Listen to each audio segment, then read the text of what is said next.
Hello, welcome in. How's everyone doing? I hope you had a great weekend. It is Sunday now. I'm having a better day than I did yesterday. I spent the whole day in bed. Didn't feel good, but I feel better today. Hello, Forrest. Thanks for coming in. We've got some updates to get to today. I really wanted to do this yesterday, but I just did not have the energy. And if I have to mute real quickly, we'll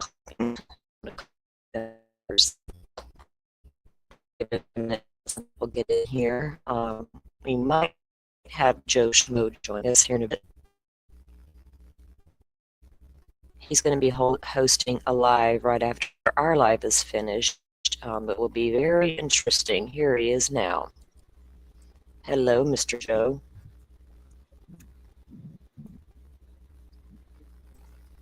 Can you guys hear me okay? I can hear you just fine. Oh, good, good. Because I was just talking to Forrest over here. I'm like, oh, I hope he's been able to hear me this whole time. I forgot to ask. I was just letting them, everyone know, hey, young Black economist, welcome in. Letting them know that after we wrap up here, you want to tell us a little bit about that? Sure. I'm super stoked to have Jack coming on from Never a Truer Word.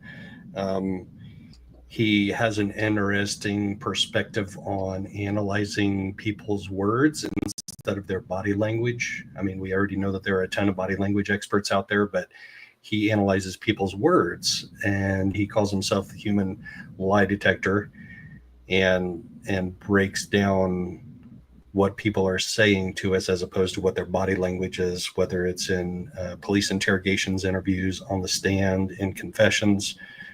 But he has agreed to look at a 2019 interview with Indianapolis State Police Superintendent Doug Carter, talking about the Delphi murders and Abby and Libby. So I'm looking forward to that for sure.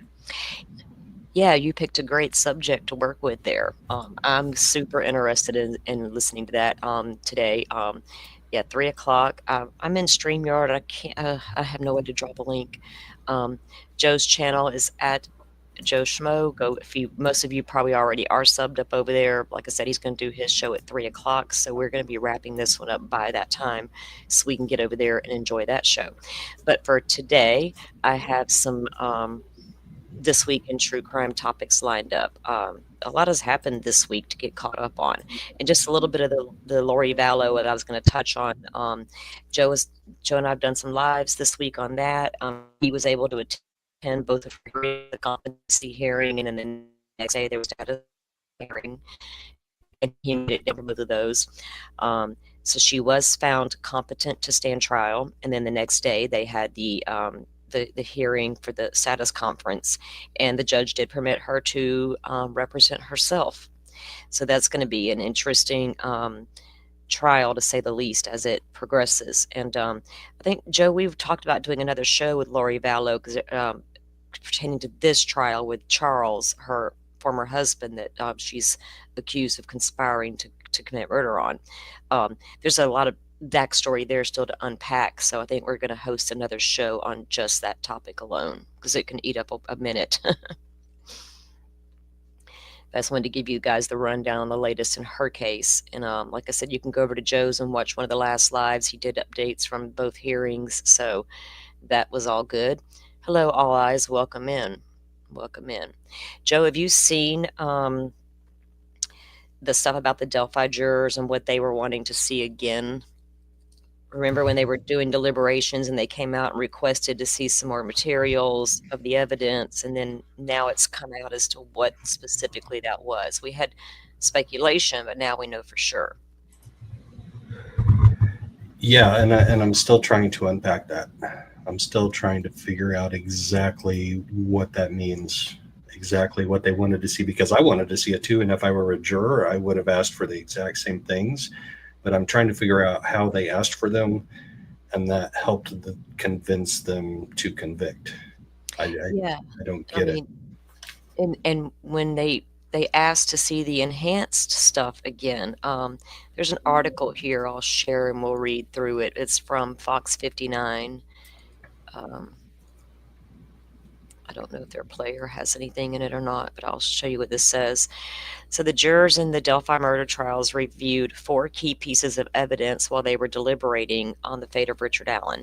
The jury eventually found Allen guilty on all 4 counts of murder in the February 2017 deaths of Abby Williams and Libby German near the Monon High Bridge.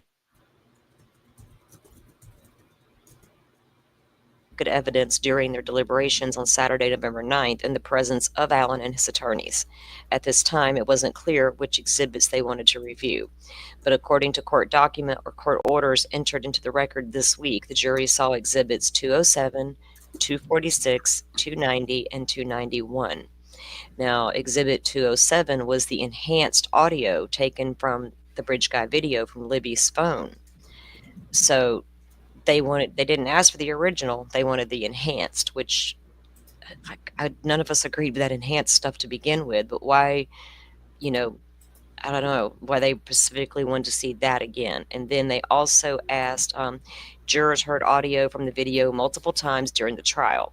Exhibit 207 was an enhanced version played in the courtroom on October 22nd during the testimony of Jerry Chapman, an Indiana State Police administrator, who was tasked with analyzing the video and enhancing it. Carroll County Prosecutor Nick McClellan asked Chapman what he believed the voice said. In his opinion, the voice said, "Down the hill." Investigators released audio from Bridge Guy days after the girls were found dead in a news conference on February 22nd. Dave Burston with ISP introduced the audio clip and said police were convinced the audio said "down the hill." Exhibit 246 was the enhanced version of the Bridge Guy video itself, so that they looked at that one as well. Again, with the enhancement stuff.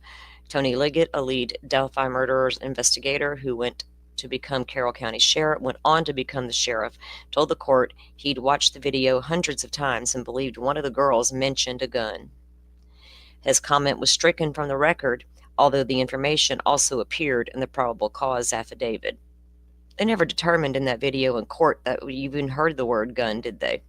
Nope, they did not. And part of the problem with when the video was played, it was played with a sideways screen, so only half of the gallery got to see it, and then was played over a speaker that was over in the corner of the room that was set to a certain level where you definitely couldn't hear stuff that would have been said really low.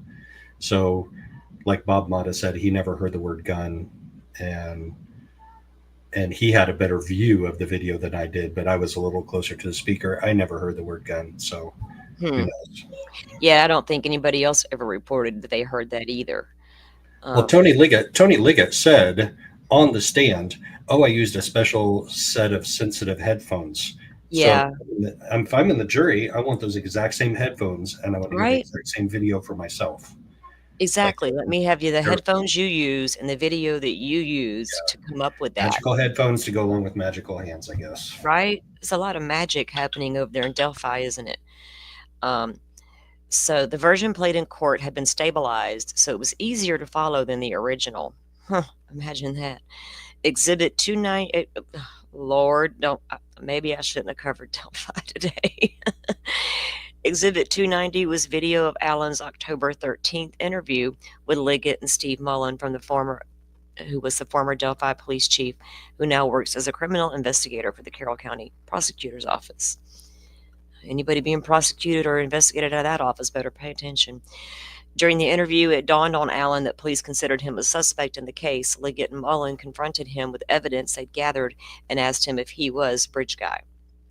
Allen eventually ended the interview and was taken home, but hours later, police showed up at his residence on Whitman Drive to serve a search warrant.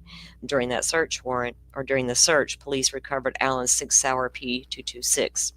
A forensic examiner matched the gun to an unspent round. We know that story. So Exhibit 291 was video of Allen's October 26th interview. Interesting that they wanted to hear the audio version of enhanced again, the video enhanced version, then they wanted to watch the 2 interrogation videos again. So those are the 4 key pieces they asked to review again. And then I'm assuming those 4 key pieces, as they call them, is what helped them determine a guilty verdict. I just have such an issue with that damn enhanced audio video stuff, and why they weren't more concerned with the originals. I guess they were explained I to them that I they felt that it was okay to do that. one thing that frustrates the heck out of me is something the defense didn't dive into more that I felt they should have. How exactly was the video enhanced? What was the technique that they used? Who was the technician that did it? How did they arrive at the conclusion? Because I was in a little Twitter argument and a sub conversation under one of Just I's Twitter post, X post, whatever the hell you want to call them. And they're arguing about that video and the enhanced video.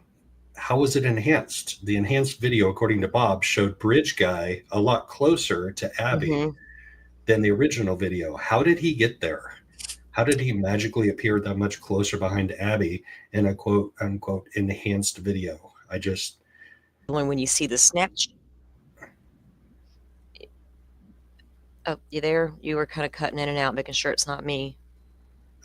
You were cutting out to me too, so I don't know. Oh, okay. Okay. It might have been me. I'm showing I got a pretty strong signal. We'll see what happens. Oh, let me turn this other device off the Wi-Fi. That might help because it shouldn't be on there on my phone, but sometimes it does go on there. Let me double check. Yeah, because there's nothing else going on here. It is Mercury retrograde, so if we have issues with tech, then we can blame it all on that. We'll blame your latest issues on that as well. Yeah, that enhanced video of how he got, in the Snapchat photo, he's not there to be seen anywhere behind her, and then boom, suddenly he's there. A couple of the creators that were there had the same issue, thought the same thing. So it's just unbelievable that those are the 4 particular pieces they asked to see again.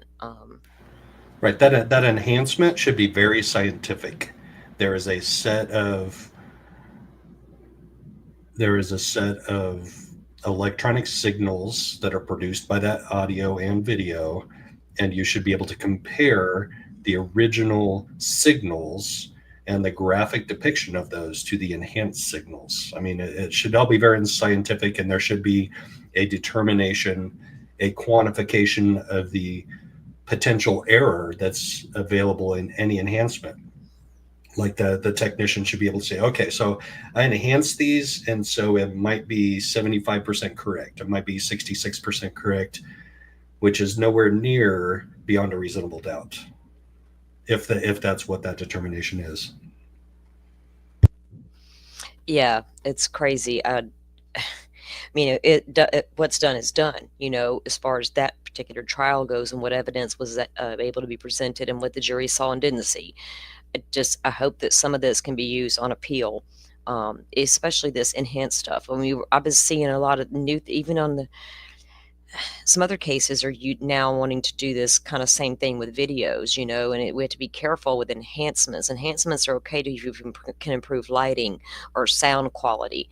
But when you go manipulating the footage and manipulating the people, and you know what I mean? That's far-fetched, and that shouldn't even be allowed. They need to explain how they came to that, how they enhanced it. So if I was a juror, I would have been asking that.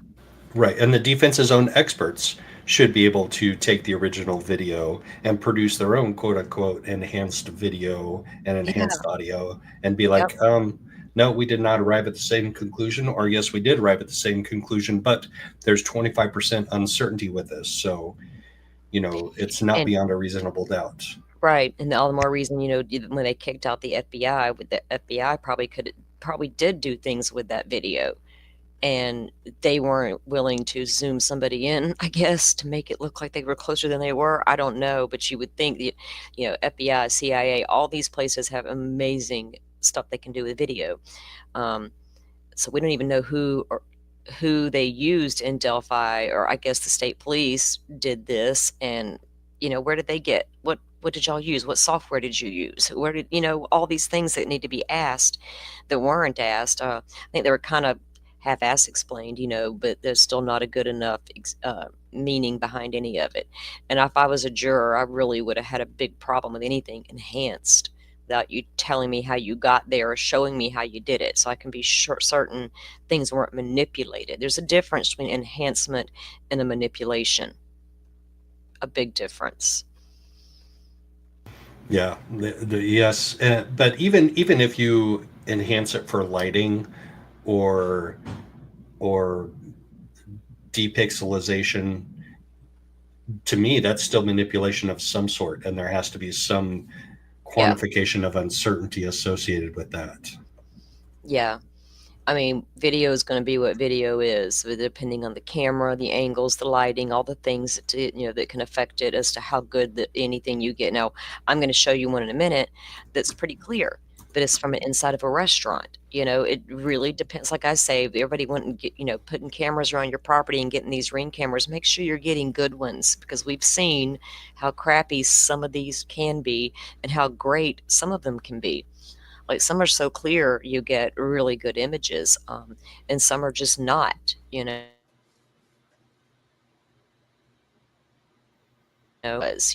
all these enhancements or AI being used and things of that nature is really sketchy, really, really sketchy. I mean, how can you make a determination if you're not getting the actual, evidence versus some enhanced version? Well, I can understand if they use those things like they do with sketches, or like they claim they do with sketches, where they use them as investigative tools, where they say, okay, we're going to use this to identify a suspect, and then we will continue to pursue the investigation of that suspect until we find something that does tie them to the crime beyond a reasonable doubt. They didn't do that here. The only people that were allowed to do that were the ISP themselves. They used the sketches after they arrested him to say, see how much he looks like these two sketches when they're merged together. Like, they literally did that on that WRTV interview. They merged the two sketches together with Doug Carter, and then they put a picture of Richard Allen right next to it and said, see, we got the right guy I after mean, all. what Doug merged a lot of things. I think that we were all sus of. You know what I mean? Um, he's suspect and he's questionable as it is. I've always had an issue with him. I always felt like he was trying to, when he would come out and do press conference, I'm speaking about Doug Carter. So when he'd come out and do press conferences, and he did so many, I couldn't help but just think, man, this guy likes to control the room. He likes to control the narrative. When these questions are asked, he'll come back with, that's a great question, and here's what I have to say about it. It was a very calculated, in my opinion, everything he would get up there and say, like he was a professional speaker. And I wonder how many college courses this guy took in public speaking. Because that all kinds of jobs out there who have public speaking in them, you may have to go take a refresher course or different things. People that I know have done that with their jobs. But I was like, I almost got that same impression with Doug Carter. This guy's been through some training just on public speaking alone. And then you tie in his own arrogance and his beliefs. He just always wanted to control the room to me. He just did. Right, right. There's a reason the governor picked him year after year to lead the ISP and to be the face of the ISP. So it'll be interesting to get on with Jack, because Jack is not pre-opinionated that way. I mean, he's obviously seen the interview and agreed to review that interview with me, but he's not coming from where you're coming from and where I'm Right, coming from. So right. I'm going to let him say what he has to say, but he said he definitely saw some noticeable things in that 6-minute interview that we're going to watch later today. It's going to be a short live. It's not going to be very long at all. Yeah. Maybe a half an hour or so. Well, it'd be interesting to Hey, hear work on someone's take on it who doesn't already feel what we feel. You know what I mean? To get Yes. that independent take on it. And see what he thinks about it. Oh, I'm very interested to see that later, for sure, for sure. Okay, we're going to move on to the next update. The first few are not that long. So let me see which one I want to do next, because it depends on the length. Okay, we're going to move into Sorry, I was looking at something, I'm reading the chat over here real quick. Okay, so how many of you have followed a little bit of the Sheriff Mickey Steins case that had been going on? That's nuts. The whole thing is nuts, and it's just the tip of the iceberg. There have got to be so many victims in that, and quite a few more complicit officials involved in that. Oh yeah, what's starting to come out is kind of along the lines that few of us felt already. I know the rumors that were out there with the sheriff's daughter being somehow, oh, why did it pull that up?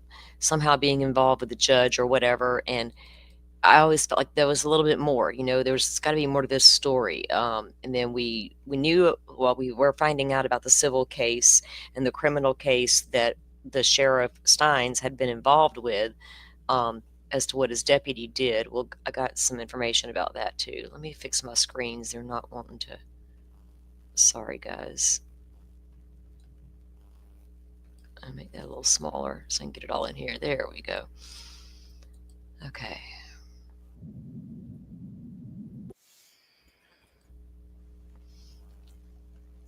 I think I need a new mouse. My mouse not wanting to work right lately. I noticed it a couple days ago. Ah. All right. Now let me pull this up. So in case, for those of y'all who aren't real familiar, I'll give you a little bit of a rundown. So this, Sheriff Steins, sheriff in Whitesburg, Kentucky, the judge there they've been friends for a long time. He was the judge's bailiff at one point, and then he went on to become sheriff. During his time as sheriff, he had the judge got a new bailiff, of course.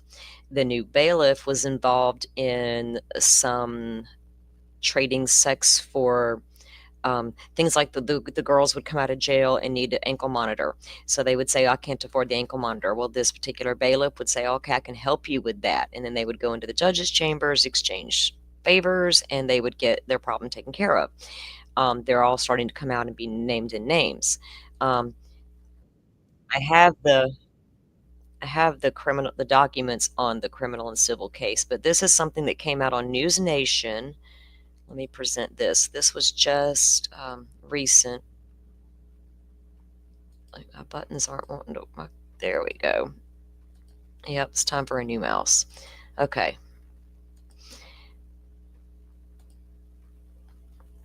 And let's watch this. Up.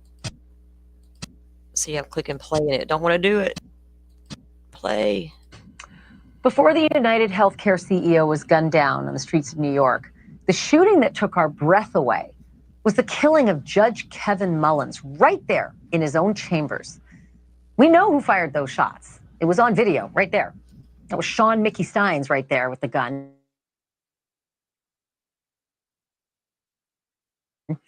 She's also a close friend of the judge, and he's not a sheriff anymore. He's an inmate waiting for trial. But just like the CEO murder, the motive in the Judge Mullins case is a mystery, which means that the two men's long shared history has been under the microscope. And tonight, a gut punch of an exclusive to tell you about. It turns out there are recordings about the dead judge that tie him to some very dirty business in that county.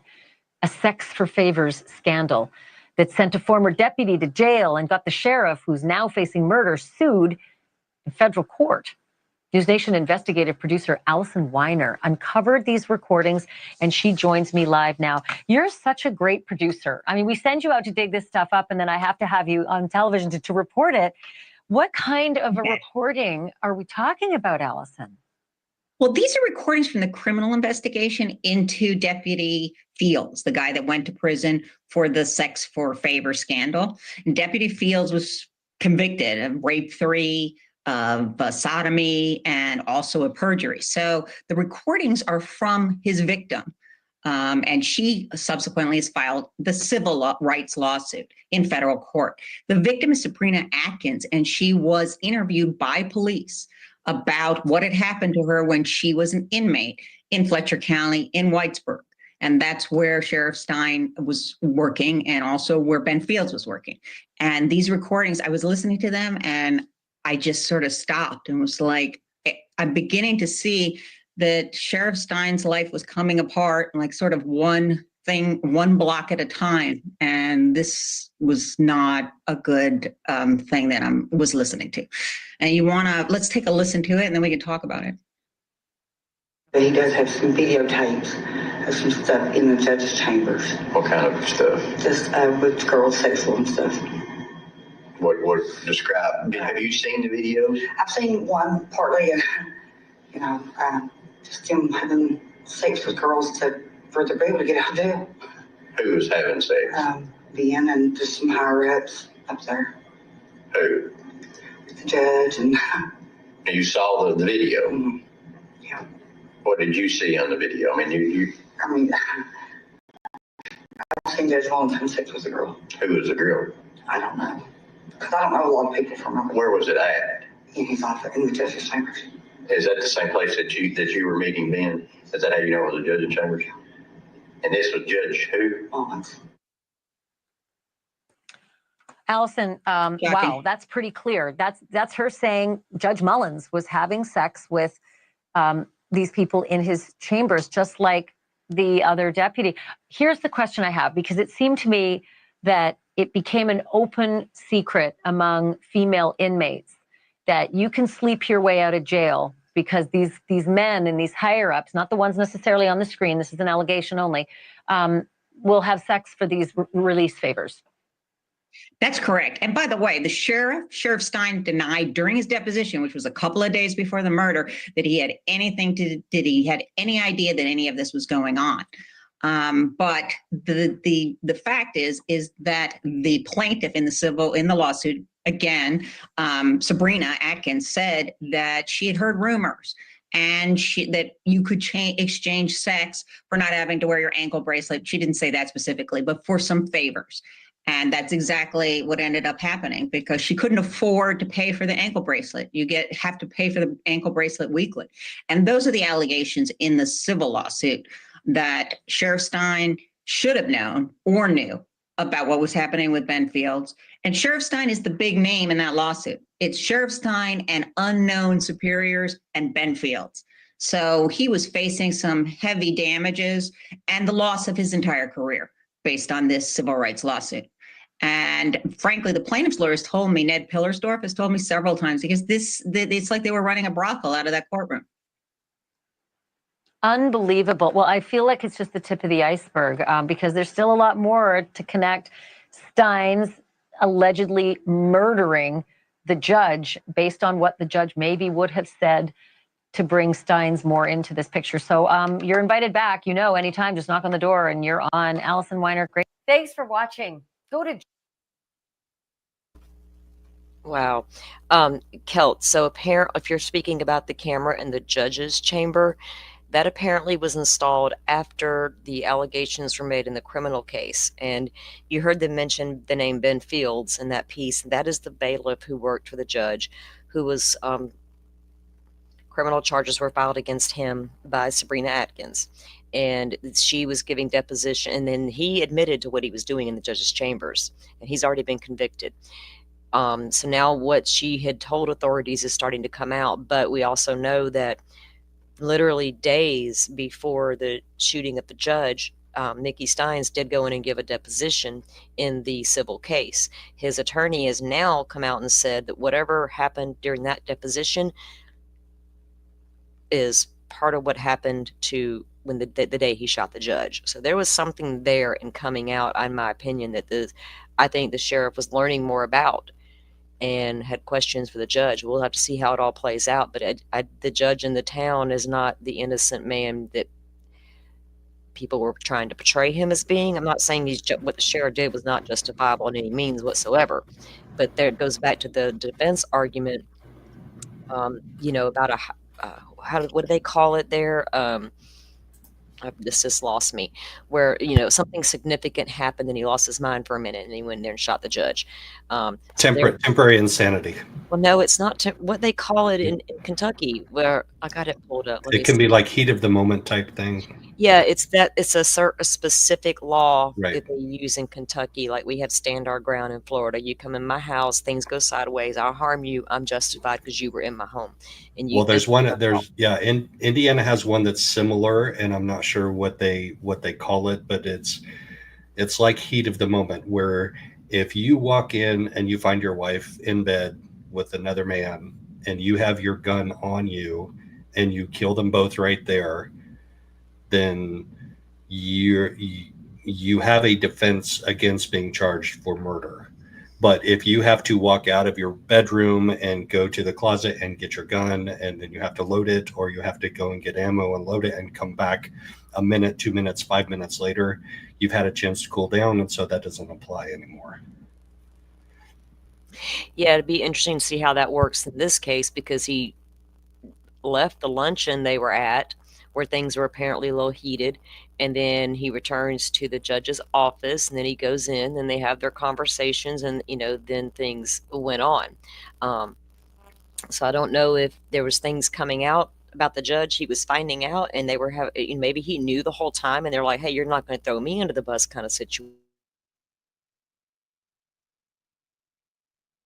But there was obviously a lot more going on in that town than just the bailiff having sex inside the chambers. I mean, we were like, why was remember we yeah That's a symptom. That's a symptom of the issue. The issue runs deep. There is deep, deep evil in that county, in that town.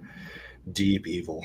I yeah guarantee you. 'cause we were talking about that, and you just why would the bailiff choose the judge's chambers to have his little meetups with, right? That would be There's the so many last other place I places, would go. right? There are We- 400 other places you can go. Go to the back seat of my car, go to the restroom, go to the janitor's closet, but the judge's chambers, yeah. Yeah, that was a little much. And then after the criminal case was filed and everything, that's when the camera was installed in the judge's chambers.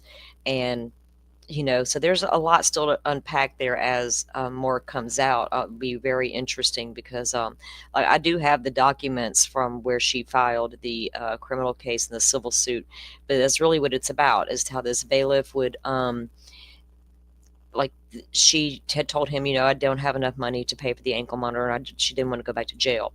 Well, at some point, then she started having relations with him.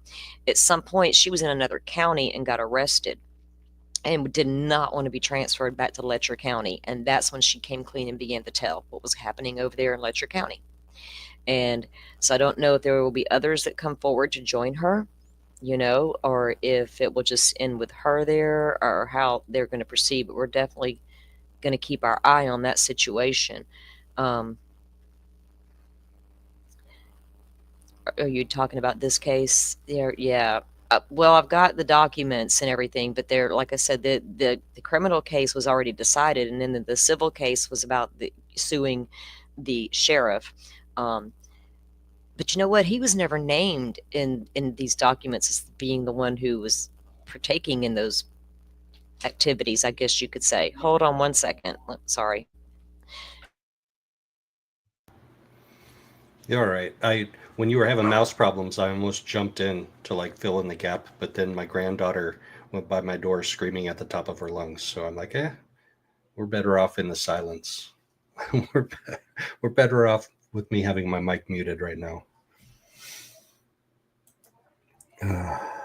Yeah, I remember seeing that about the other cases that are prior. This is, I'm telling you, just my gut instinct tells me, and obviously I'm speculating 100% here, but this is an evil county and the evil runs deep. Like if there's a judge involved in the entire law enforcement community, well, obviously not the entire one, but most of the law enforcement community. And if you're new to the sheriff's office in that county, you may not know about it, but probably doesn't take you long to figure things out. Yeah. And that defense in Kentucky is called extreme emotional disturbance defense. And that is what his attorney come out originally and said they would be arguing. And then we've heard this more come out now about the judge having some involvement there. I'm gonna guys, I need to mute out 1 second, go check on my grandson real quick, and I'll be right back. In the meantime, I'm gonna throw this up. And Joe, if you can see it, you can start reading it. I'm gonna come right back. We're just gonna go over this briefly, and then we'll move into the next subject. This is Sabrina Atkins is the plaintiff versus Ben Fields individually and in his own official capacity as a deputy sheriff with the Letcher County Sheriff's Department. So she's versing Ben Fields, unknown supervisors of Ben Fields, and Mickey Steins, Letcher County Sheriff. So they come out and name Mickey, but then they also say unknown supervisors of Ben Fields. Well, the sheriff was the top supervisor. What else do what are these other supervisors? But anyway, this is the document. I'll be right back. Yeah, zoom out just a little bit so I can read down a little. Let me see. Zoom out a little bit. Yeah. Like that. Yep, and then scroll down just a hair. Okay, comes now the plaintiff, Sabrina Atkins. No, scroll down the other way so I get more on the bottom end. The other way. All right, we got it. Up or down, up or down. Which, here we go. Let's start. There we go. How's that? That works. Okay. Comes now the plaintiff. Shoot, I can't read that top. But anyway, introduction. This is a civil action for damages for violation of the constitutional rights of plaintiff by the defendants acting under color of state law. So the violation of her constitutional rights. In addition, the plaintiff alleges that the defendant Fields hereinafter, is liable under state law. Plaintiff asserts that the defendant Fields, in his individual and official capacity, has violated plaintiff's rights secured by the 4th and 14th Amendments to the United States Constitution, as well as sections 1, 2, and 10 of the Kentucky Constitution, by subjecting plaintiff to arbitrary action, unreasonable search and seizure, and deprivation of liberty. The plaintiff also alleges that defendant Fields is liable under state law for damages for false imprisonment, assault and battery, malicious prosecution, intentional infliction of emotional distress, negligence, and gross negligence. So those are legal terms that I'm not familiar with, but I imagine we will be. Yeah. Defendant Fields' unknown supervisors and defendant Letcher County Sheriff is alleged to be liable to plaintiff for deliberate indifference and failing to adequately train and supervise defendant Fields. So if you're the supervisor, you're supposed to tell your direct report that they shouldn't abuse victims. Yeah, I mean right? That's what I was thinking. The same thing. That's part of their standard training. What do you? The sheriff's like, oh, forget this little handbook on how to conduct yourselves, guys. We just go do what we want. Does that? There's definitely employee handbook. Yeah, there's definitely employee handbook. There's definitely, department guidelines and SOPs. But maybe they didn't. Maybe they did just throw them in a police car and be like, hey, go do what you want. Right. You never know with some of these cases. You can't even say small towns anymore because this happened in Suffolk County, New York.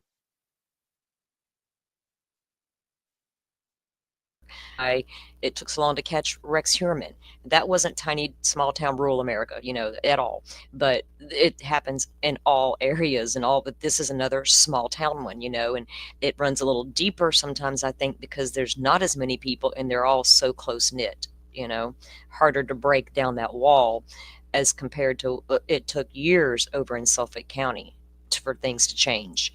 But there's apparently been a lot going on here for quite a while, and the judge presenting himself as this upstanding judge and bringing in these programs to help these women who are on drugs and get off drugs and get back into a good life. It's because I watched all that. I went and looked up all of that, what he had done. He's done some great things in the community, but what else were you doing in the community behind the backs of all the people? It's crazy.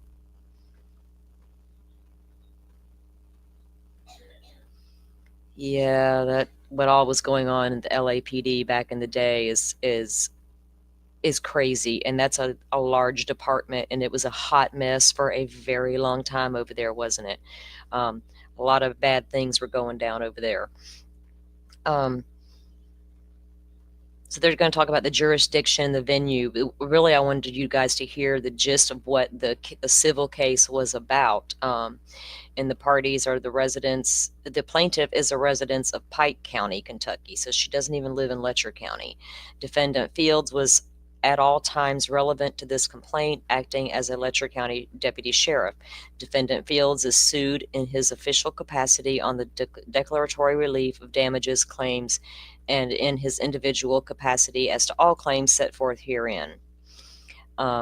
Defendant Fields was acting under color of state law and in performing the acts or omissions complained of in this complaint.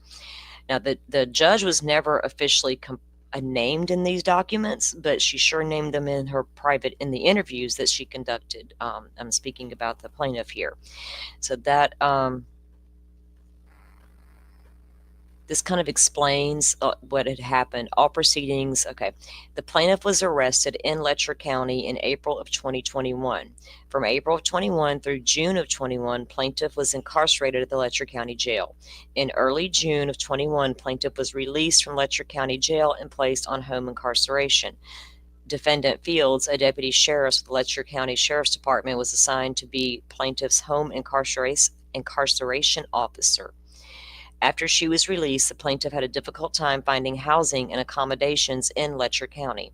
Defendant Fields was aware of the plaintiff's housing issues as well as plaintiff's domestic issues. Defendant Fields visited plaintiff in the evening, the night she was released from the Letcher County Jail, to bring her cigarettes and to console her. Wow. Okay, wait, what is it? Is that in the sheriff's office handbook and guideline on operating procedures? You're Right. to console prisoners. Yeah, take on some cigarettes and console them. Okay. At this time, plaintiff notified defendant Fields that she did not have the money to pay for the ankle bracelet, but she was terrified to return to the Letcher County Jail. Defendant Fields made flirtatious comments about the plaintiff's looks and her body and told her that he was confident they could work something out. Plaintiff understood these communications to mean that she would receive favorable treatment from the defendant if she provided him with sexual favors. Therefore, plaintiff and defendant Fields communicated on a regular basis by text messages. So I'm sure they have all those text communications to prove and back up what she's saying. In late June 21, defendant Fields asked Sabrina to meet her at the Letcher County Courthouse in the evening after dark. Don't come before dark. Defendant Fields took plaintiff into District Judge Mullins' chambers, telling plaintiff he wanted to meet with her because there were no cameras. Well, the dirt road down the highway probably didn't have any either, but oh well.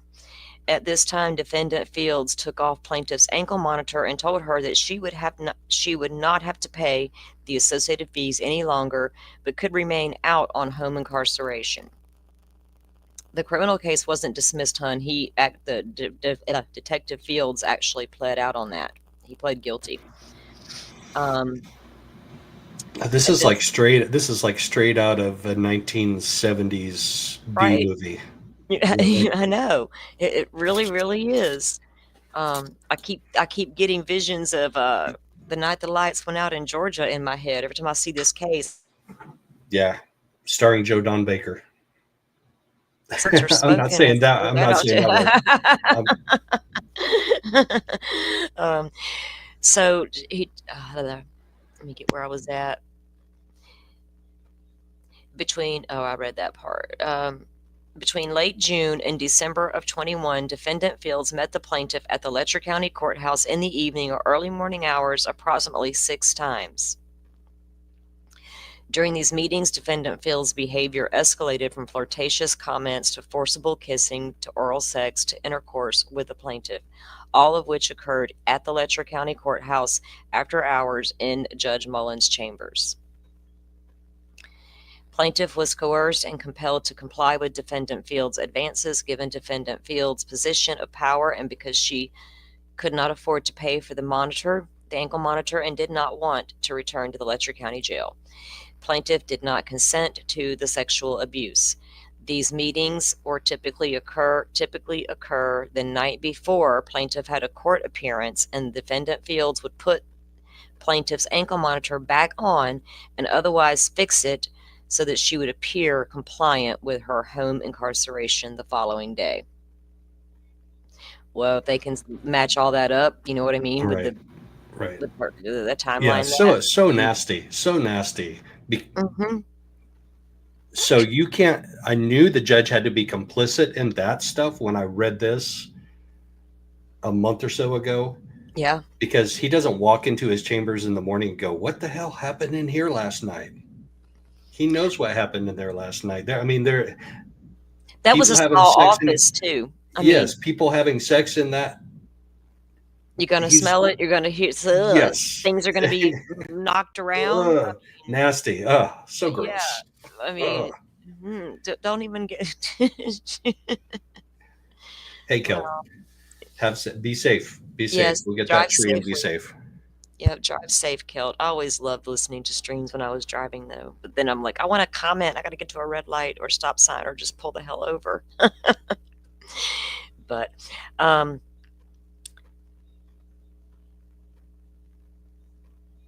oops, where did I go? Upon the information and belief in late December, certain persons at the Letcher. Wait, did I skip a whole part here that we should have looked at? Okay.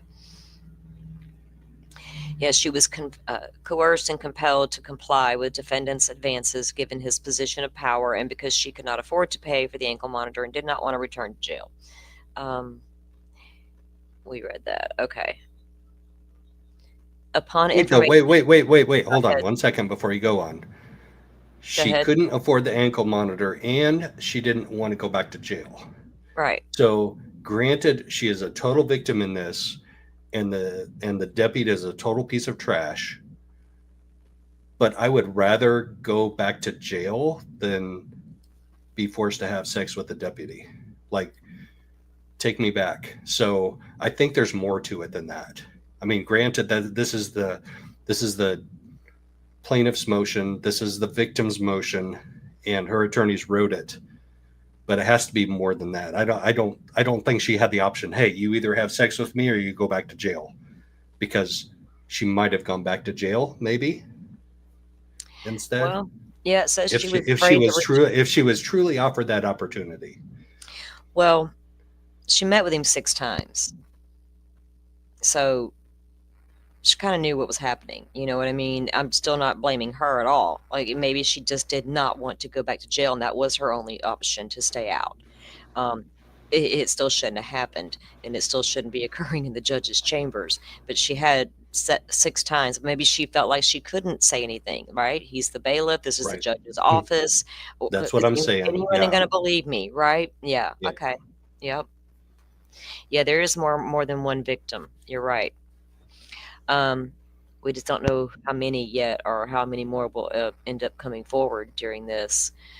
Plaintiff was coerced and compelled to comply with defendant's advances. Defendant Fields' position of power. Okay, we've got that. Plaintiff did not consent to the abuse.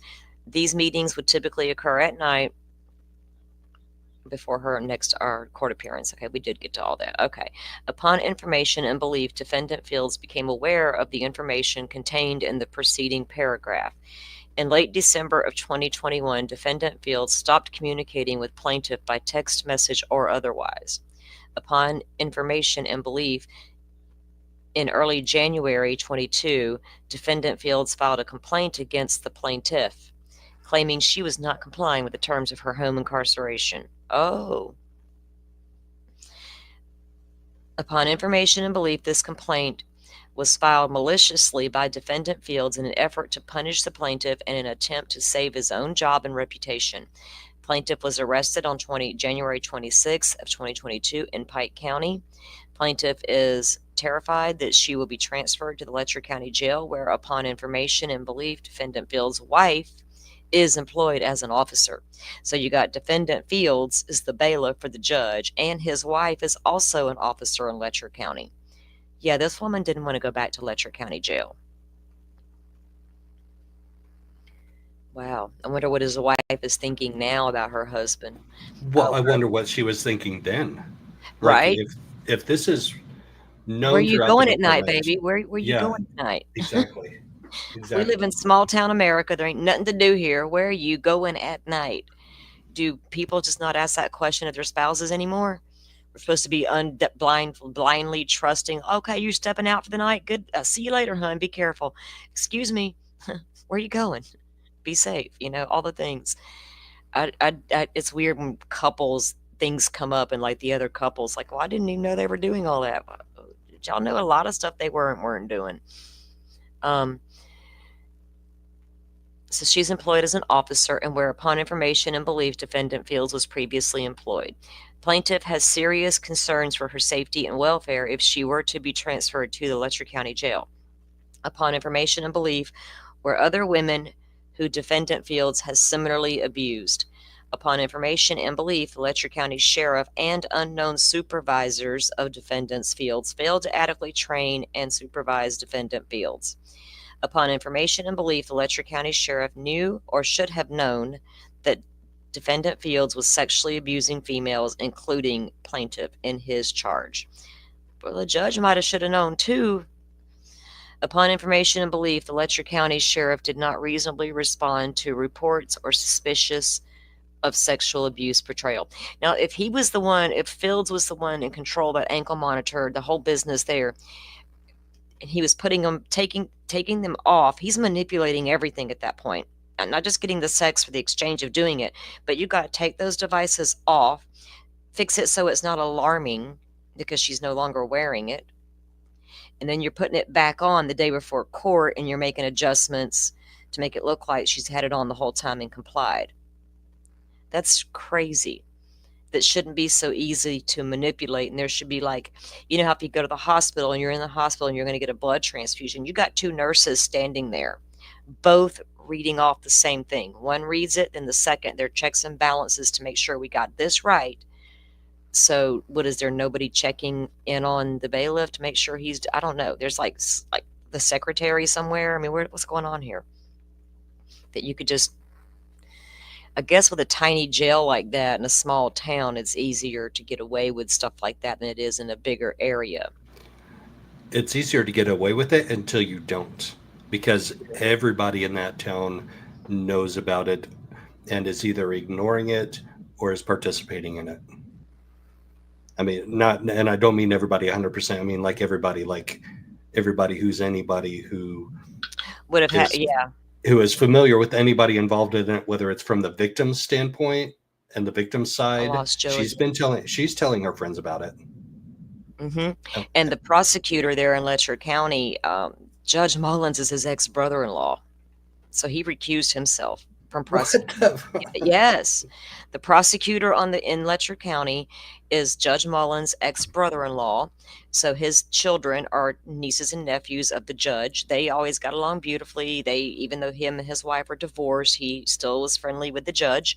He recused himself. He put a post out on his Facebook page about that. So yeah, he recused himself because they all know each other, you know, and you're in tiny town America, you're going to be married to this person and that person, neighbors and friends and all the things. So yeah, so they'll have the judge or the prosecutor will be from the different county, and that's where Mickey's being housed right now. I don't think he's in Letcher County. So I'm not sure which county they're going to end up moving trial to. If it gets moved, actually the Stein's attorney said they don't want it moved from Letcher County. They want the trial to stay right there. So we'll see how that plays out. If the defense isn't, asking for a change of venue, I doubt the prosecution does either. But we'll see how it plays out. Yeah, I think that's the defendant's right. That's not necessarily the prosecutor's right. Yeah, prosecutors don't usually call. Yeah, prosecutors don't usually call for a change of venue. I don't even know if they have the right to do that. I don't think they do, because it's your venue, your case. You know what I mean? You're everything. Right. You have the right to a speedy trial by a jury of your peers, which is who are in your central location. Yeah. Mm-hmm. Defendant Fields knowingly and recklessly engaged in the above described sexual abuse, and plaintiff in such physical contact was objectively unreasonable. Fields' sexual abuse of the plaintiff was not rationally related to any legitimate government purpose. Well, no shit, and was otherwise excessive. Plaintiff did not consent to physical contact with defendant Fields. Plaintiff was coerced by Fields, and to the extent she complied with defendant Fields' physical contact, did so only because she was intimidated by the defendant, who provided plaintiff with privileges in exchange for sexual favors. The above described actions of defendant Fields constitute a violation of plaintiff's rights to be free from unreasonable search and seizure secured by U.S. constitutional amendments. Plaintiff is entitled to recover compensatory damages against defendant Fields in the amount of sufficient to fully compensate her for the damages she suffered as a result of this constitutional violation. Defendant Fields willfully, wantonly, recklessly, and maliciously engaged in the unconstitutional conduct described above. And this goes on to just to describe the counts. He's got count 2 is defendant Fields violated the plaintiff's rights. 3 is the same thing. Deliberate indifference, failure to supervise and train, actionable pursuant to U.S. Code. Okay, so there's your count 3. He's got, let's see, 4, 5, 6 counts he's actually brought up on this Fields. And I don't guess he's turning on anybody and saying and talking, you know what I mean? Because I think when he plopped his plea agreement, he just admitted to it being just him. So we'll see how that plays out. Yeah, it's not just him. It's not. There's No. no way. And there's no gag order on this case yet, so I'm assuming as documents come down, we'll be able to find them if we can get our hands on them. I'm not sure. I'm not too familiar with the way Kentucky does things, so I'm going to be. Yeah, I was shocked that we got to see that video of the judge being unalived. Totally shocked. But I was also shocked when I got into the Maricopa County Court, and they let me take my phone in, and they let other people take their laptops in and just sit inside the courtroom and report to everybody what was going on, like right live and in person. It was refreshing after Carroll County and Judge Cole's gag order.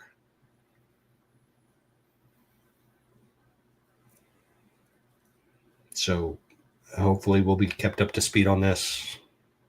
I'm sure it'll be televised.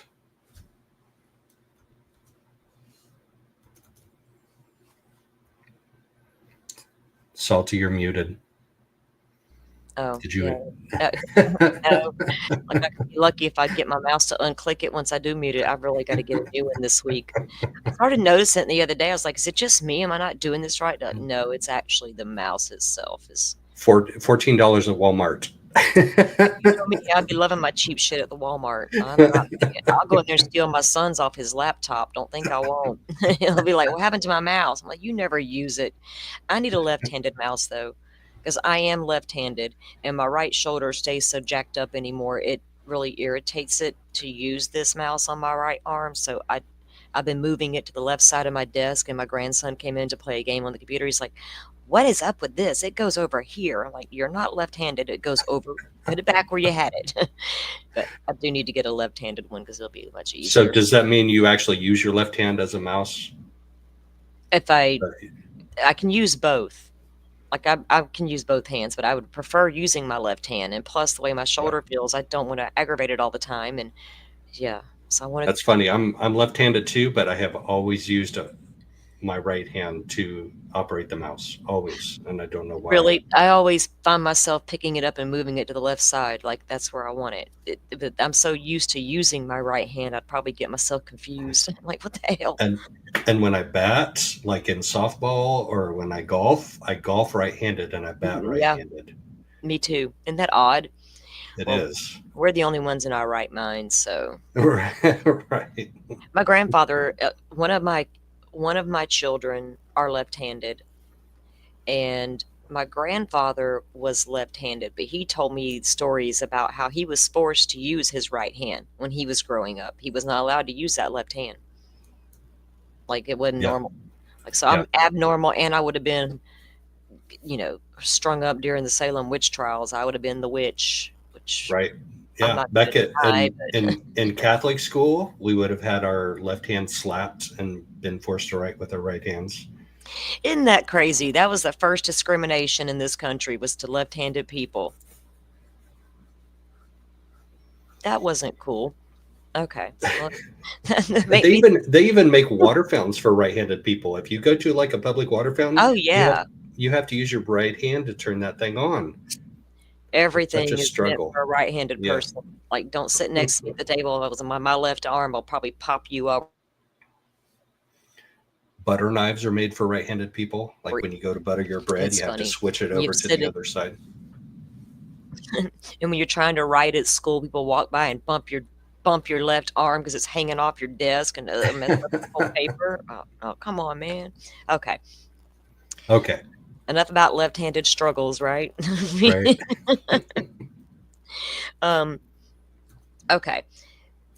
The next two have a little bit more stuff involved, like a little more drama, and it's funny. It's not funny to me, but it's odd how one particular person on Twitter has a hand in both of these next two cases, and there's a lot of drama in those two cases, and I'm trying to keep a clear mind about it, and like, maybe this person is not about drama, but sometimes I get the feeling maybe they are. Can I trust what they're putting out, or do I trust it all the way? So I'm at that point with this person. But anyway, we're gonna get to it. So you guys been following the Hannah Kobashi case. We're gonna do her first. Let me pull this up. Oops. Every time I hear Kobayashi, I think of the dude that eats like 27 hot dogs in one sitting. Or Was that 37. his name, or I'm pretty sure Kobayashi is the professional hot dog eater. Or wow. maybe I have to look it up, because Kobayashi Maru is also the test in Star Trek when you're in the academy that tests you about the fail. And Captain Kirk managed to beat the Kobayashi Maru test. So that's all that's what I think about first. But the hot dog eater, I got to look that up. hot dog eater? I think he retired from all that now. Yes, I think so. I mean, Mm-mm-mm. you're going to kill yourself if you don't. All right, so how many you guys all know a little bit about the Hannah Kobashi case, where she disappeared after arriving at LAX, the airport in Los Angeles? She was flying in from Hawaii, was going to catch a connecting flight in LA and then on to New York, where she allegedly had a job lined up for her photography work and a hotel booked. Things turned strange after that. Those of you who have been following may or may not know, you probably know, but those of you who may not know, that after this, she was reported missing. Let's see. She missed her connecting flight to New York on November 8th. November 10th, she was spotted in and around the Grove there in Los Angeles. On the 11th, she was reported missing and communication with her family had stopped. November 12th, they know she crossed over into Mexico. That was not made public for a while, but I think her family already knew that, including her father. And they also knew some more stuff they weren't telling us about. Then the 24th is when her father committed suicide, allegedly. He jumped from the building. And I got the address, and that is like a hotel. So I'm assuming he did jump from the parking garage in that hotel. And that's just kind of the gist of where it was. Well, the family came out, asking for the public's help. Let's find her and all these things, getting all the information out there. It became pretty apparent to me pretty quickly there was some sort of dysfunction, or between the family members, like something wasn't quite right. Like I think her parents were divorced. So you had the mom and sister over there, and you had dad and aunt over here, and there's just seemed to be some kind of disconnect going on. Then Hannah began to send strange text messages to her family. Let's see, this one tells us a little bit about that. Let me pull this up real quick because I wanted to show So you the. Go ahead. while you're pulling that up, yes, the previous hot dog eating champion before Joey Chestnut was Takeru Kobayashi. Oh, Spelled a little bit differently, but he was Japanese. He ate 66 hot dogs in one time. But then Joey Chestnut came in and ate 83 hot dogs at one time. good Lord. Couldn't eat that. 83 hot dogs. That's nuts. How do you even do that? I mean, I have no idea. geez. I do follow on YouTube this guy from the UK. His name is Beard Meets Food, and he will polish off like a 5 or 6 pound meal in like 25 minutes. And he looks like a fit guy. I mean, he is not a big heavy set dude. He looks very fit. So he has some kind of an eating routine that stretches out his stomach. But I mean, that's insane. 83 hot dogs at one time. That's just too many. Like, what kind of money did they win for that? Okay. So, yes, Young, we're going to be talking about that in just a second. Forrest, those professional eaters really go to town.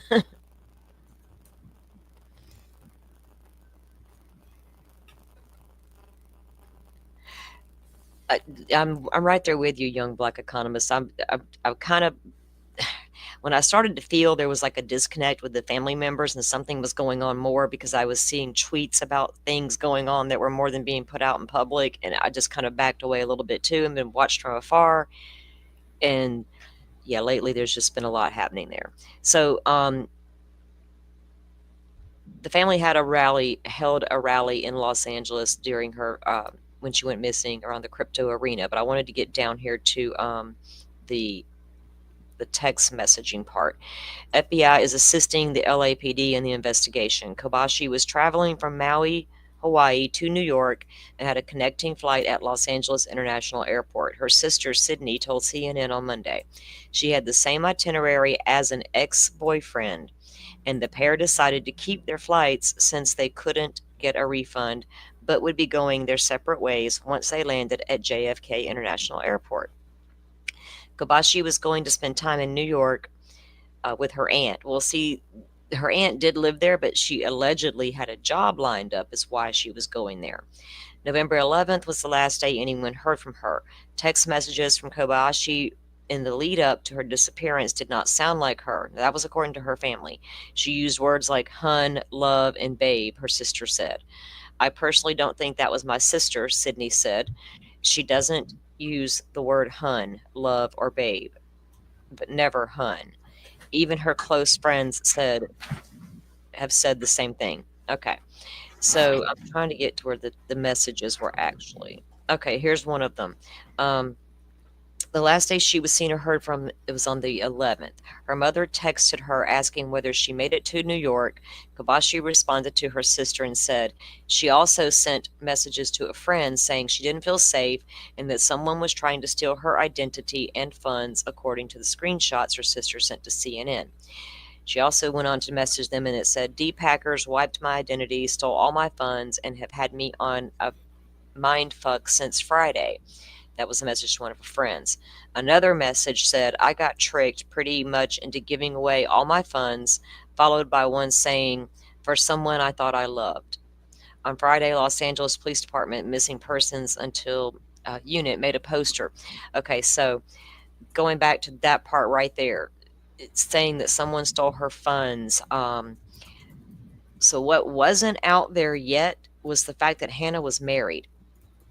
When Hannah boarded that plane in Hawaii, she boarded it with her new husband, the ex-boyfriend, and another woman.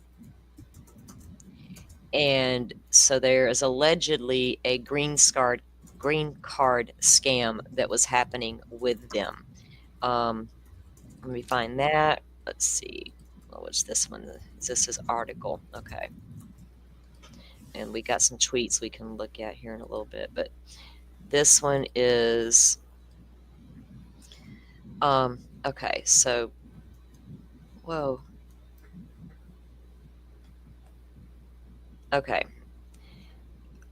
Hannah Kobashi's mother found documents connected to her daughter's marriage to an Argentinian man shortly before her bizarre disappearance in Los Angeles, and her family is now cooperating with the investigators. The FBI has now been pulled into the Hannah Kobayashi missing persons case after her mother discovered that she may have engaged in secret marriage for money and turned documents over to investigators as her family desperately continues to search for her. New information about Kobashi's ties to a possible immigration scam comes after LAPD Chief Jim McDonnell announced his investigators tracked Kobayashi to Mexico into the country alone with her luggage on November 12th, 4 days after her arrival at LAX. Sources tell Los Angeles that Kobashi was apparently scammed out of the proceeds of the purported immigration scheme. So I'm assuming she hadn't got paid for her marriage yet and thought that was going to happen once she got to the States. That's what I'm gathering from what I've been reading. Proceeds of the purported immigration scheme possibly concocted by her former partner who left Maui with Kobayashi on the 8th and landed at LAX with plans to catch the connecting flight. Now, sources say that he caught that flight. The ex-boyfriend caught the flight in LAX on to New York. I'm assuming police have talked to him. And if he was also involved in some green card scam, I'm sure they're all under investigation at this point. New York, also on the plane, sources say, was Kobashi's secret new husband, Alan Cacase. I don't know if that's the right way to pronounce that. An Argentinian man whose own girlfriend, Mariana, was reportedly on the flight as well. So Hannah's new husband, the Argentinian man, his girlfriend, Hannah's ex, and Hannah all boarded the plane in Maui to get to the States. So once her mother found all those documents, she turned over the alleged information to law enforcement immediately upon receipt. That was all said in a statement released by their new attorney, Sarah Azari. I don't know how much of you spend a lot of time on Twitter, but you will see. Well, she's not on there as much anymore, but Sarah used to be very, very vocal on Twitter, especially going up against Jennifer Coffindaffer. But she kind of chilled out. But that's their new attorney. There was just, so there were tweets coming out in this case.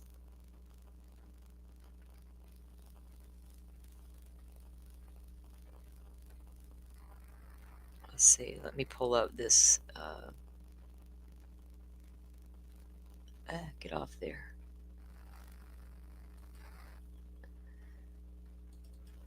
Okay.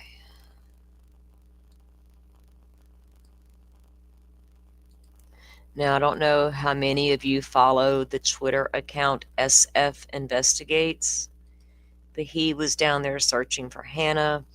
He's also heavily involved in Sebastian Rogers. Wow, the minute I click on Twitter to pull up Steve, I see a damn tweet that, okay, we'll get to that in a minute. There's a lot of messiness going on over there in the Sebastian Rogers case. I'm just not sure I'd take any of that right now.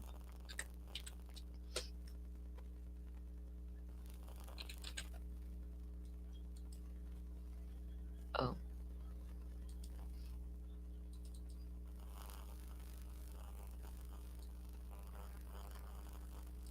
There we go. Now I can pull up the right thing. Duh. All right.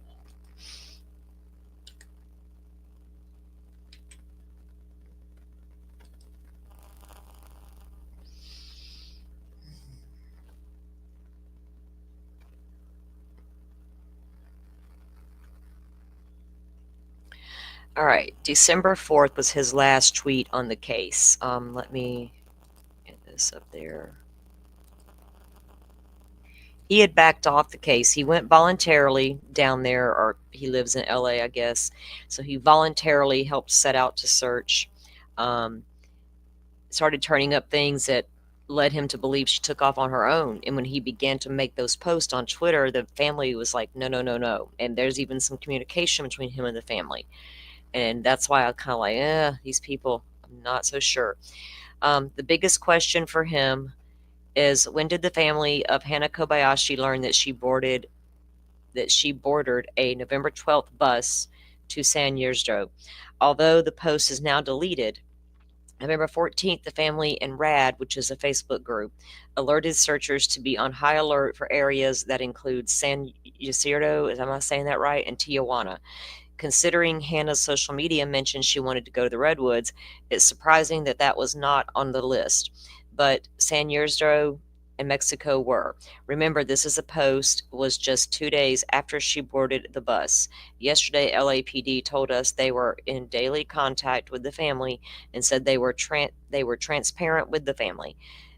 Knowing she boarded a Greyhound bus with a ticket to San Ysidro and verifying footage to her crossing into Mexico are two different things, and they didn't necessarily learn both things at the same time. Why are you so surprised about Mexico? Because the family is making. So apparently the family didn't want the public to know that she took off on her own, or that was a possibility, or that she was involved in any kind of marriage for money scam, because they felt like it would take the spotlight off of trying to find her, right? The people wouldn't be out looking if they couldn't keep the narrative the way they wanted it, which people do this messy stuff all the time and it never makes any sense. Steve has made a lot of tweets about this case. If they were messy or not really isn't my call. If it had any kind of bearing on what her father ended up doing, I don't think it had a direct bearing. I think he knew more about Hannah's disappearance at that point in time, because that was the 24th. He already knew all the things we're just now learning about the marriage, about who all got on that plane together, and how they all got here, and what was going down once they got here. Did Hannah, once they got here and she got her money ripped off from her and she realized it was a scam and she had been had, was that enough to cause a breaking point? You know what I mean? So we'll listen to what Steve had to say over on Nancy Grace. Yeah, Nancy Grace. Take it with a grain of salt, guys.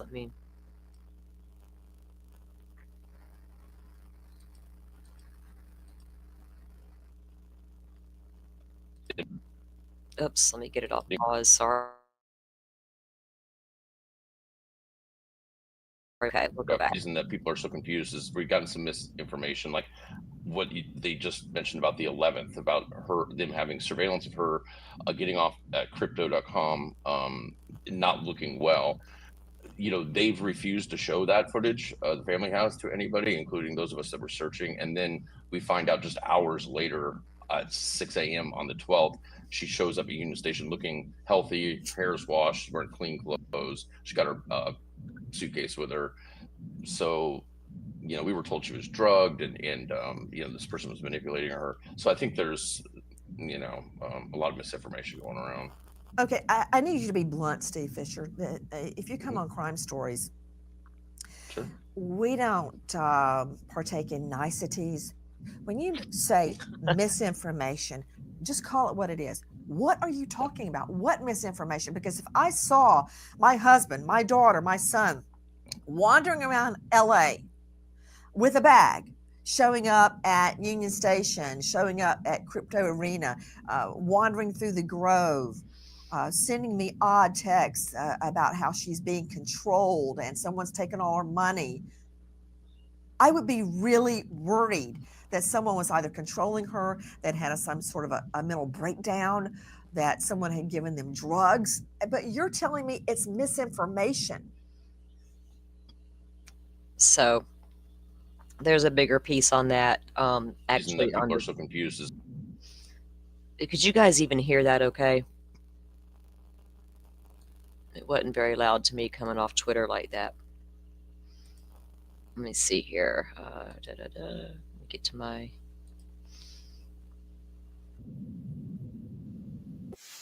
I heard it fine. I heard it just fine. Did you hear it fine? Yeah, Yep. I got... Yep. Let me see. Let me get over here to my other things. Get this out of my way. Yeah, so there's a lot going on there that I think that the family learned and that her father was learning about, you know what I mean? I don't know if that played a part into what he actually ended up doing. But if you take off on your own accord like that, fine, you're a grown woman, go do you. But you got to be aware at some point there's like a national coverage on your missing case, missing persons case. And I'm sure she heard about her father on the news.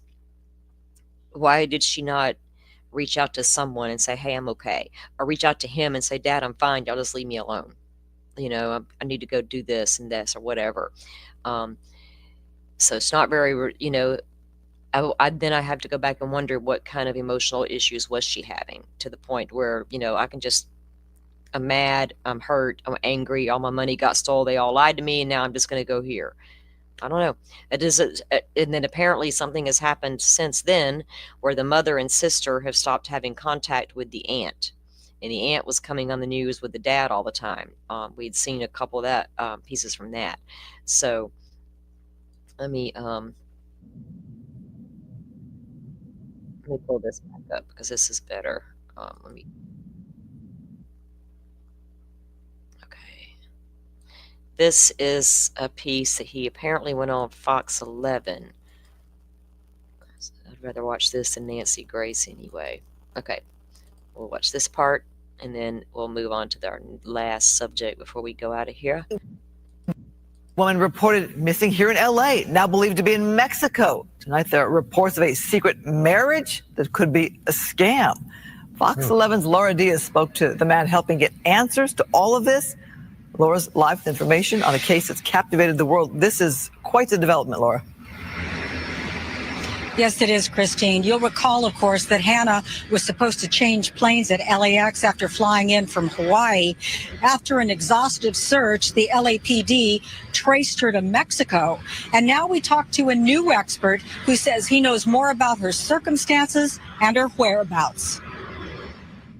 This was being pitched as a abduction. We were told that there was this African-American male that we were told they had confirmed, she was being drugged, and it's just none of that was true. That's Steve Fisher, a prominent private investigator who specializes in missing persons. He's been appearing on national television in the last couple of days. Why? He's shocked by many of the statements the family of Hannah Kobayashi has been making. Early on, Fisher volunteered as assistance in the searches in LA before the family asked him to back off. The LAPD says her case is now considered a voluntary missing person case after she was seen crossing the border to Mexico. Fisher says Hannah was involved in a scheme where she was paid to marry an Argentinian citizen to get a green card. He says she never got the money.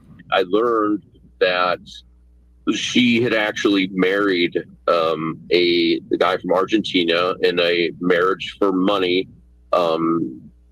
arrangement, and her ex-boyfriend, who was on that flight, was also in one of these marriages. I believe something did go wrong. I believe she probably didn't get her what she thought was her fair share of the money. And in a dramatic turn, Fisher says he knows where Hannah is. I know where she's at, or she was at least, as of 24 hours ago.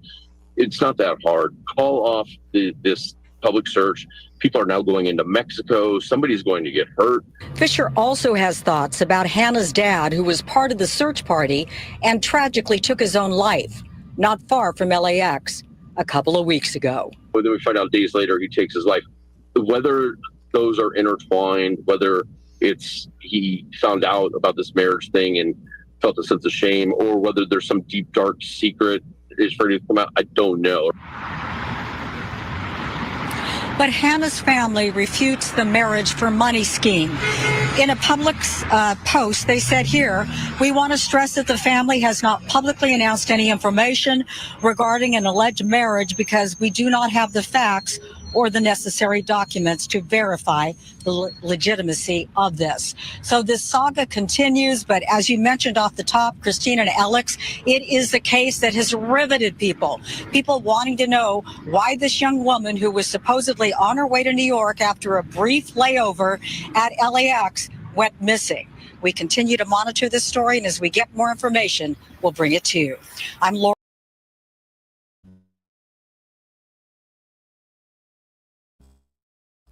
Okay, so what are your thoughts there, Joe?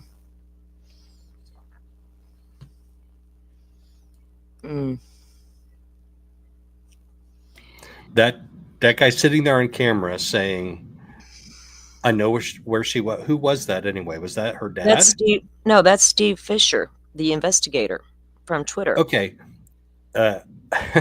I'm sorry, but him saying, "I know where she was 24 hours ago, call off the search. Somebody's going to get hurt if you don't stop looking for her," gives me bad vibes. Like that does not track with me. He may be right. He may be 100% honest in that assessment, and he may really have known where she was 24 hours ago, but that's also exactly what a murderer would say if somebody was looking for their murder victim. And I'm not saying he's involved in any way. He could just be a BS artist, or he could actually be a genuine investigator who knows stuff. He's actually a legitimate investigator. All right. He's licensed in Tennessee. Steve's been on Twitter for a very long time. There are a lot of people who are in the true crime community are familiar with him. Some like him, some don't. My honest take, I think he does know where she is, and I think the authorities know where she's at too. Because they're not going to continue to investigate a grown woman who walked away on her own accord. They did find video of her in and around town. They found the video of her arriving at the train station. They know she had her luggage. All these things they had found out. They also knew she crossed into Mexico. But the family knew all of that and didn't want any of that to be made public. But Steve was making little tweets, dropping little things, you know what I mean, that without saying things. That's where it became a little sketchy for me, a little drama, you know what I mean, because it wasn't long after that is when her father did what he did. So I always question Steve's tactics, you know what I mean. Yeah, so that's the problem I have with it, because if he is a true investigator and his sole purpose is to investigate, find, and report to his client, whoever that is, if it's her family. But if his client is social media and he's doing social media posts to get likes and clicks and views, then that can become suspect. And that's why I hope I never get to that point. Hired by the family. He was hired by the family? No. He was not hired by the family. Okay, right. So he's doing it for social media then. Exactly. The same thing he's been doing in the Sebastian Rogers case. The same thing he did with Chelsea Grimm, and the same thing I heard he had done with Kylie Rodney. I didn't follow him during all that Kylie Rodney stuff, but I had heard things, right? But also saw good things coming out of the tweets. He does oftentimes never hired by families. There might be one or two that actually hire him. Privately, I don't know what happens, but when he's on Twitter posting about cases, these are literally cases that he's not been paid to be a part of.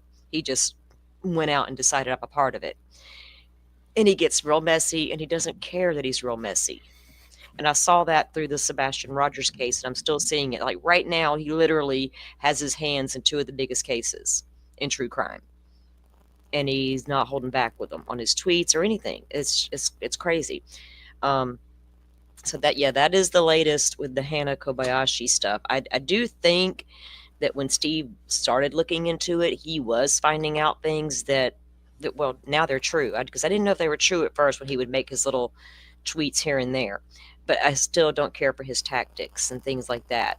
You don't. If you are a professional investigator, if you are the superintendent for the Indiana State Police, you don't take your case to the media, to social media.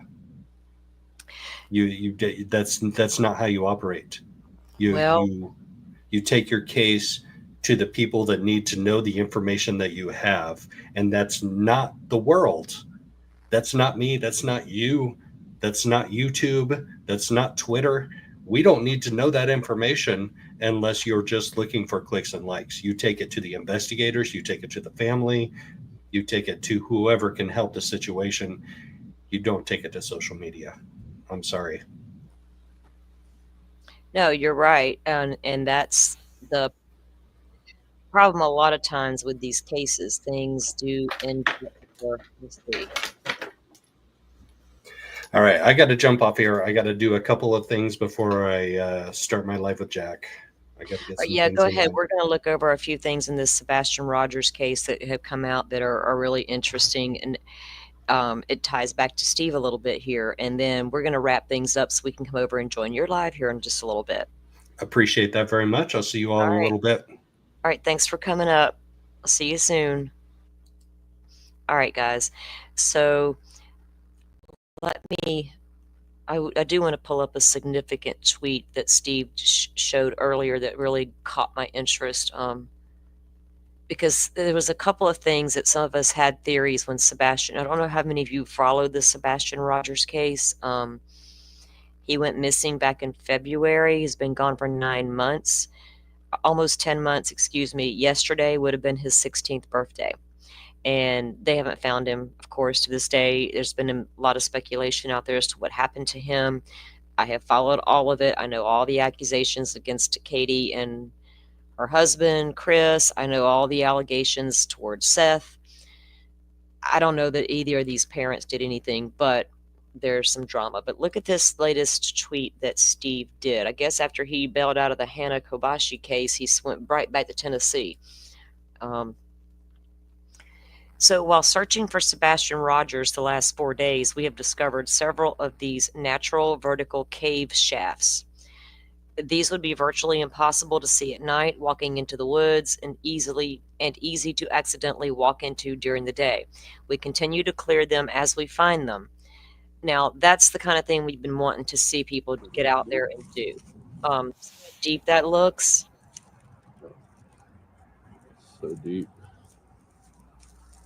We know there's caves in and around the area. Yeah. And if any of that could collapse down, even when you see how that's off a ledge, if you step down, the ground around it could also give way. But that's a hole. That's a You walk in, you hole. can hit this thing so easily, not even see it. Wow, look. See, you wouldn't know it was there if you just were walking right off Just that. walking at night. But it's doable. Okay, there's another one. There's a couple of them they found, or that might be the same one, just a different picture. So a few of the theories that were floating around out there was that a possibility, you know, that he stepped off into one of these type holes, or actually into a cave for shelter if he wandered off into those woods. Now, another thing I wanted to show you guys with this case, have you guys followed the At Night? What do they call themselves? Let me get to it. At Night, whatever. Let's see. Okay, this one, they put this out first before we'll get to the video that they released. At Night Private Intelligence. So they made this post a few days ago, and then they made a correction on the search for Sebastian. Now, this is with a clarification on Albedo. So what that is a satellite company that is going to be launching satellites out, and they claim to be able to have clear vision, you know, visuals and all these technology, and they're going to be able to assist law enforcement going forward, like being able to hone in on certain areas and produce imagery of what was happening in real time, kind of thing. So where's the original post? Okay, At Night team remains resolute in our pursuit of uncovering the truth. Wait a minute. I want to just read the other one first because it made more sense if you.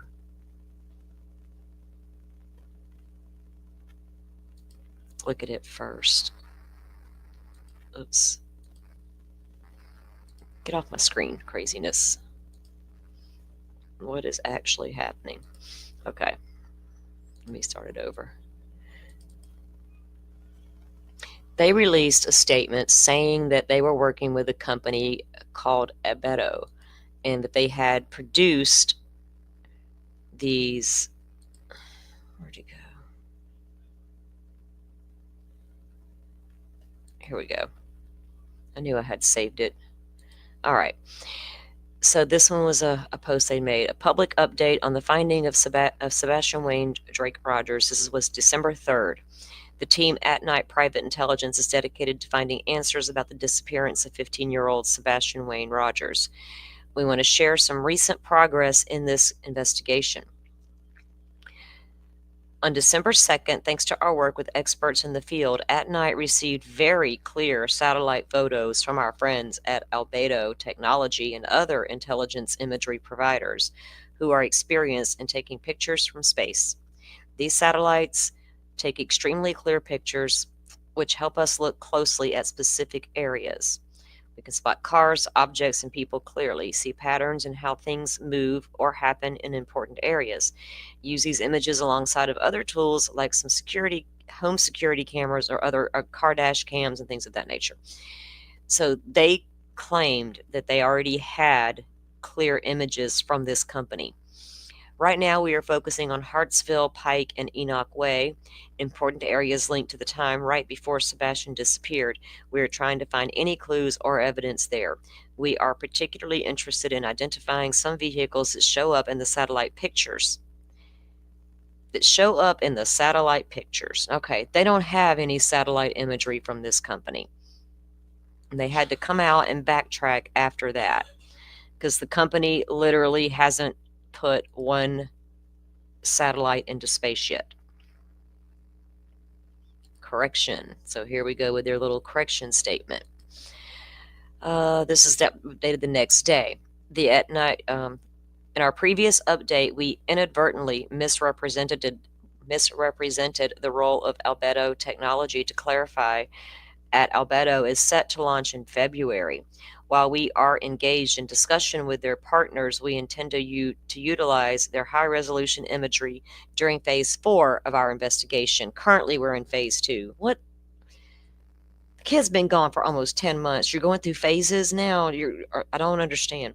So they lied. They flat out lied and said they had all these images from this company on that night. Then they had to backtrack the next day and say, oh, this company doesn't even have a satellite in orbit to retrieve pictures from yet. So what are you actually doing here? Is my biggest issue. If you got that kind of evidence, great. Why come out and say you got this when you know that you don't have it? Now, can we trust anything you're trying to tell us going forward? Anything that comes out of your mouth at this point? They don't have any images. That's the thing. They don't. And they began to say, okay, on December 2nd, we obtained crucial satellite imagery that provides that's what they are clarifying about, they're saying. So then if you go and look at what they did end up doing over on there was releasing stuff. Let me show you.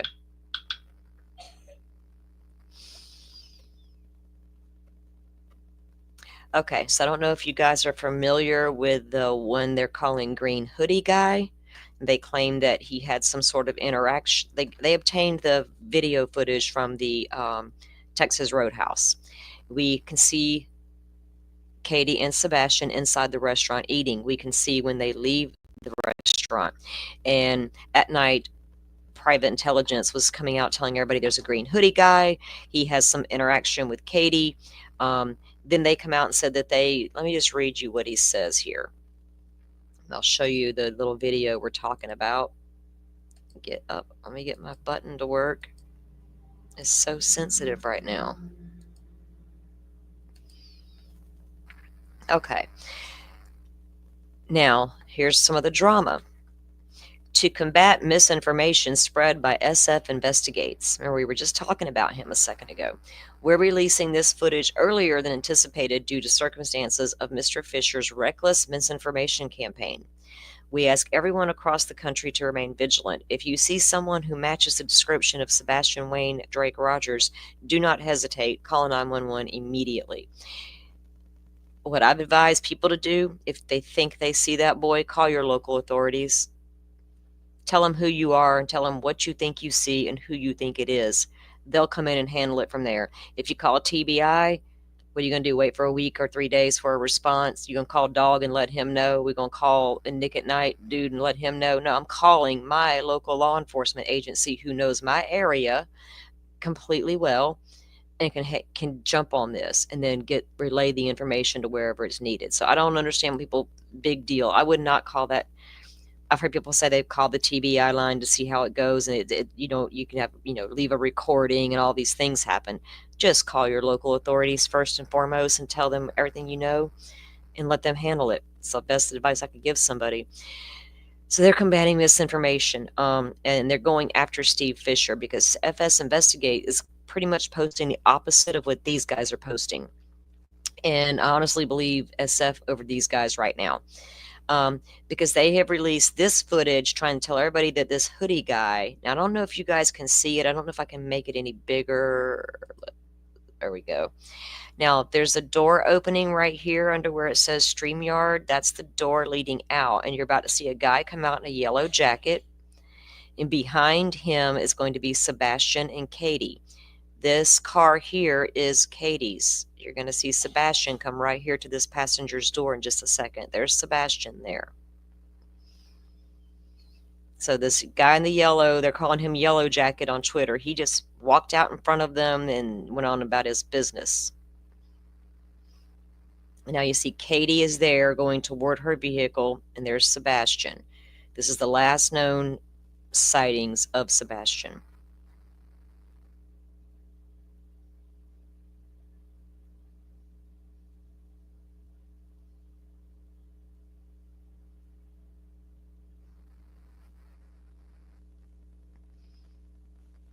Now, there's apparently a gentleman getting out of his car over here, parked next to Katie, and they're like super close. And I can't see it because the way that screen is at the top cut off there. But there's like a small interaction between Katie and the gentleman, like, excuse me, or whatever like that. And the guy's going to walk away. Nothing. At Night Production, or whatever they're calling themselves, At Night Intelligence, has come out and said that. So the green hoodie guy exits the car, and you can tell he's an older gentleman when he gets up here to the sidewalk. They claim that he exited the car, had some sort of interaction with Katie. They even passed something off to each other, and that another person stayed in the car. I see my screen's not wanting to work right, so I'll just tell you guys. So they were saying that the other guy in the car, the other passenger, was working in conjunction with the green hoodie guy. And then Steve comes out and tweets the opposite of that, saying they've already spoke to these people because they have had this video for a long time. TBI had this video footage from the get-go. They saw the men coming out, or the green hoodie guy who parked next to Katie. So they've already talked to them and investigated that part of it, and said there was nothing to the hoodie guy situation, that he was really the guy who parked next to him. So there was that. Okay,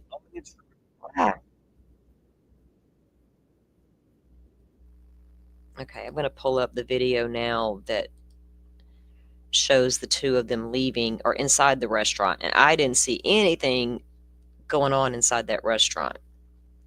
Let me get this one. That was too many. Okay.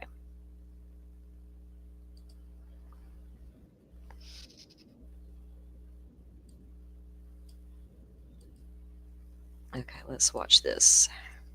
Now, this is taken the night Katie told everybody they went to the restaurant that night and they had dinner, and this is surveillance footage of that was leaked out by At Night Intelligence.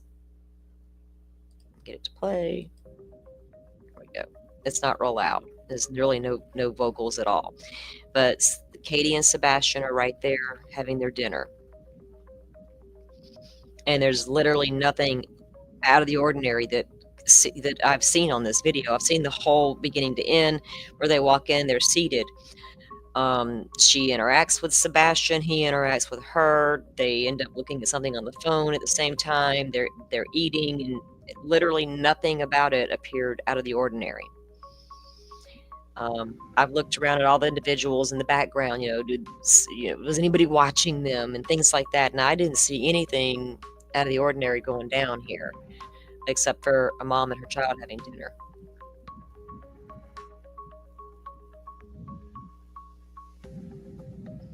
There is one point in the video where Katie looks back to the right, and then she kind of looks back to the left. It's like she kind of just looks around the whole restaurant for a moment.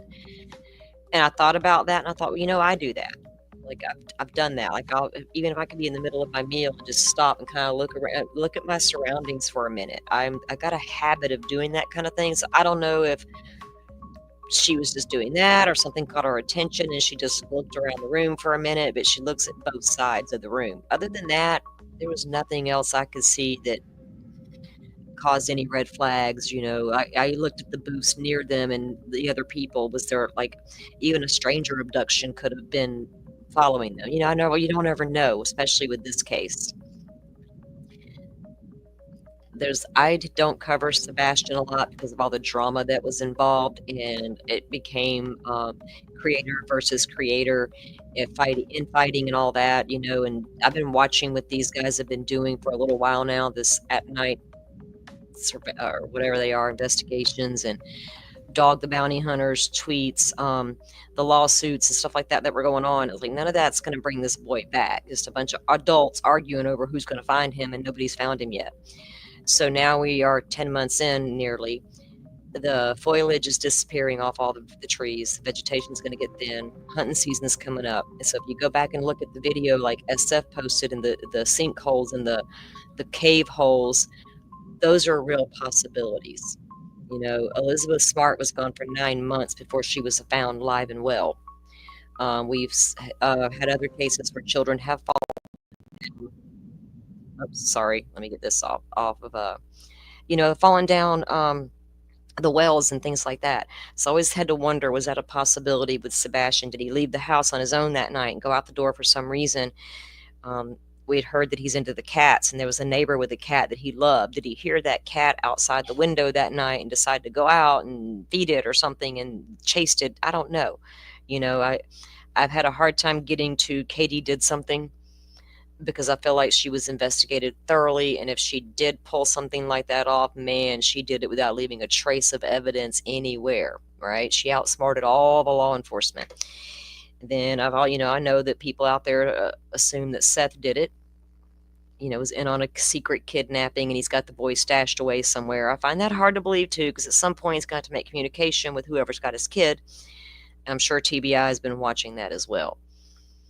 So I have no clue what happened to this child. I just know that it turned into a shit show really fast, and they need to decided to report a little bit of it, because I just couldn't believe that, you know, saying things like we have this satellite imagery showing that night, and then you have to come out the next day and say, oh no, we don't. They haven't even launched a satellite yet. You don't get much you know, respect for that. And I'm not going to sit here and go, oh my gosh, pat you on the back, great work, when you have to come out the next day and say the opposite of that. Is just crazy insane to me.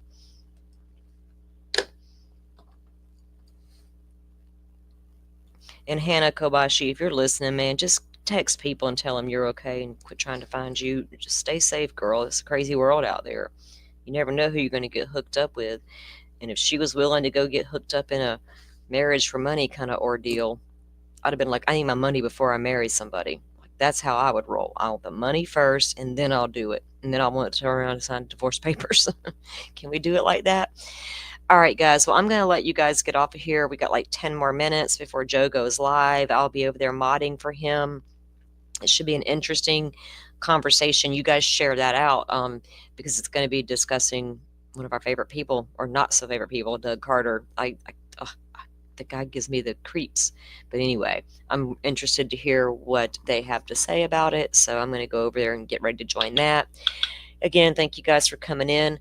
I got a live plan this week. We're going to catch up on some more of the Koberger stuff that's been going on, and touch on a few other things. So I'll let you guys know when we go live again. Thanks a lot for coming in. I do appreciate each and every one of you. Have a great evening. See you soon over there at Joe's channel.